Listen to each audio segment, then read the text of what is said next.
Hello mga kalukring, mga kalokresya. Welcome po sa aking baking time. So ngayon po dahil ako ay may order at ako ang napili ni Sir Oliver Prado at saka ni Ma'am Haya. Shout out po sa mag-asawa. Thank you so much dahil ako po yung napili nyo at sa akin po kayo nag-order at nagtiwala. Maraming salamat po. So, ito pong order nila is 2-tier debut cake.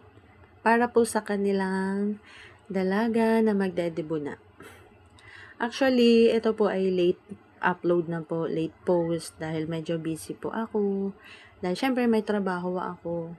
Hindi lang naman po pagbe-bake yung aking pinagkakaabalahan dahil kailangan pa rin natin ng magtrabaho. So, ayun na nga guys. Ito ay 8x4. Nasa first, muna tayo, layer. Ito ay size 8x4. So, first coating muna tayo. At 5x2 naman ang kanyang second layer. So, ito nga po guys ay nag-start akong gawin to ng mga 8 p.m. Galing ako sa aking trabaho. At dahil syempre, nahiya naman ako kay Sir Oliver at kay Ma'am Haya. So, talagang binigyan ko siya ng oras para matapos ko ito. So, ayun guys, naglagay tayo ng stick para magkaroon siya ng pundasyon para pag pinatong na natin yung second layer, hindi siya masyadong magalaw. Yan, 5x2 na po ang ating second layer. So, ayan, coating again. Magko-coating muna tayo dyan. So, ayun na nga, balik tayo sa aking kwento. Dahil kailangan ko yung tapusin. At nag-start ako ng 8 p.m. At natapos ko siya guys ng 6 a.m. As in, wala akong tulog. As in, bangag. Pero at least, natapos ko siya at nagawa ko siya ng maayos. At saka, freshly baked talaga as in, nung pinick up to, kinabukasan nila Sir Oliver. Kaya fresh na fresh siya guys. So, ayan, nasa second layer na tayo sa ating 5x2. So, dahil syempre, nahiya ako kay Sir, kaya kailangan ko siyang tapusin. At saka, sulit naman yung puyat ko kasi nga, maganda naman talaga yung kalalabasan nitong ginawa ko na to. At syempre, nandito na tayo sa ating second coating. Ito na ang kanyang team.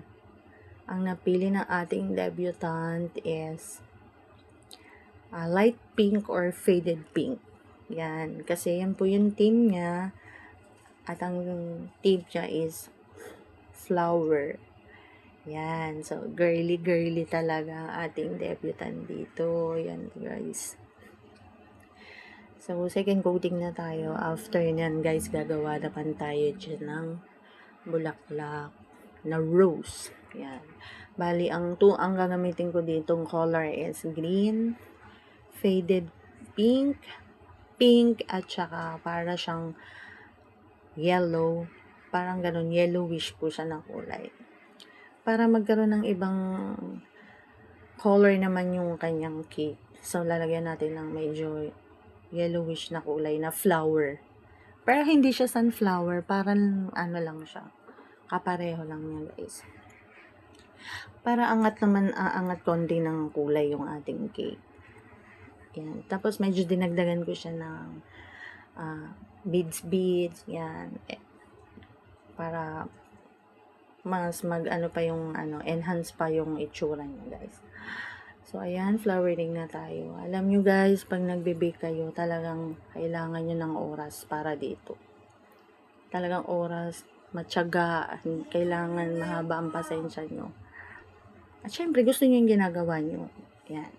So, ayan guys, maglalagay na tayo ng mga flower. At saka sa mga gusto mo palang mag-order, PM nyo lang ako. Just follow my page, Pandeluk Ring Sweet Bites. Message nyo lang ako, any design, any tier, layer, yan, gagawin natin yan. So, ito na ating final guys, yan. At may candle na siya na 18. At syempre, meron tayong pa freebies dyan na 12 pieces na cupcake. So, ayan, hope na maging masaya ang ating debutant. Again, happy birthday, ate! God bless you and more blessings. Sana nagustuhan mo ang iyong cake. Thank you!